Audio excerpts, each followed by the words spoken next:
Alors, comment va se dérouler cette réunion publique, présentation, où on va vous rappeler les grands principes du projet avant de restituer les éléments de la démarche de concertation. Nous organisons donc une réunion publique de restitution de la concertation qui s'est tenue sur le projet de reconversion de la caserne Marceau. Donc il y a eu tout un temps de concertation qui s'est tenu au mois de juin notamment et qui a permis d'avoir un retour sur les éléments de projet que l'on avait à l'époque. Et aujourd'hui, l'objet, c'est de faire un bilan de cette concertation. Un projet qui doit permettre deux choses principalement. Participer au renouveau de l'attractivité du centre-ville. Le travail a commencé avec les habitants au mois de juin dernier. Il y a eu différents temps de concertation. Il y a eu un temps de concertation, un jour de marché où là on a eu beaucoup de monde, qui pouvait être à la fois des riverains, des personnes qui fréquentent le marché hebdomadaire.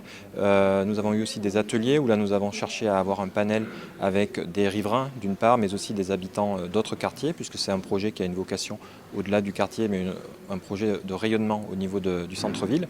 Et puis donc il y a aussi eu toute une phase de consultation par Internet et par le biais d'une exposition.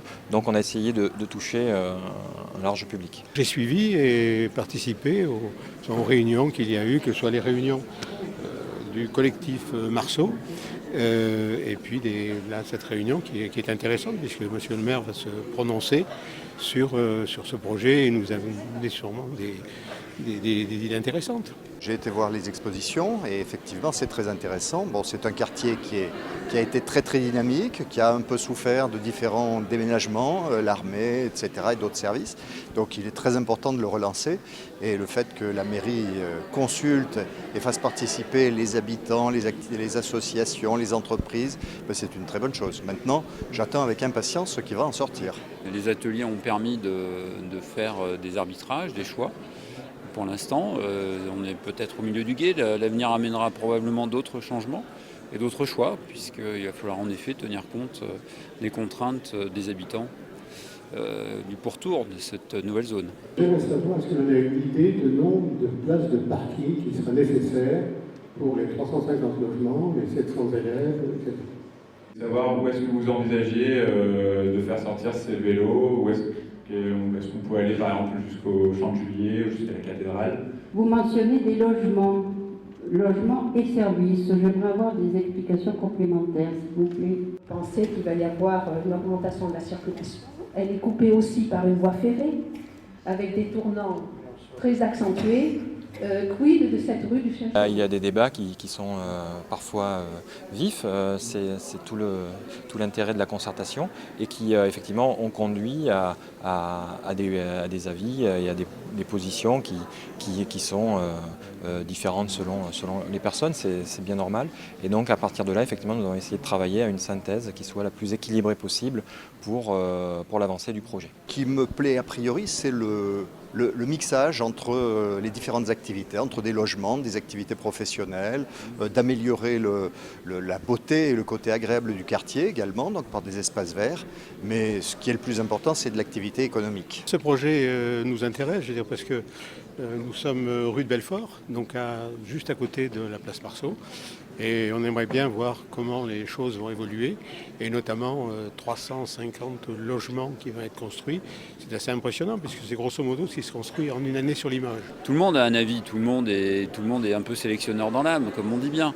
En revanche, il faut trancher, et ça, inévitablement, c'est les pouvoirs publics qui vont devoir le faire, en tenant compte de l'avis de la population environnante, bien évidemment. Le problème où passons, il faut traverser la voie ferrée. Pour traverser cette voie ferrée, il y a une passerelle.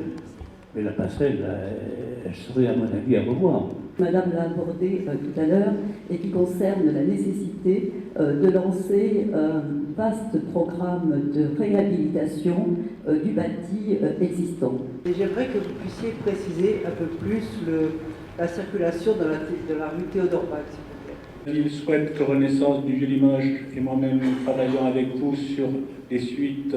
Je suis à votre disposition pour travailler sur l'évolution de ce projet qui, à mon avis, a encore besoin d'évoluer un peu. Le maire, quelle que soit sa couleur politique, ça, bien évidemment, écoute et prend en compte. Après, il ne pourra pas à 100% prendre en compte, mais voilà, la chose a évolué, la chose doit encore évoluer.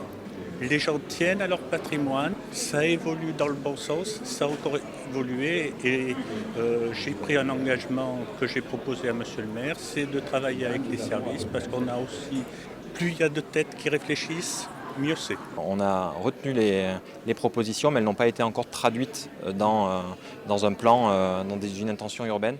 Donc on a encore tout ce travail-là à mener.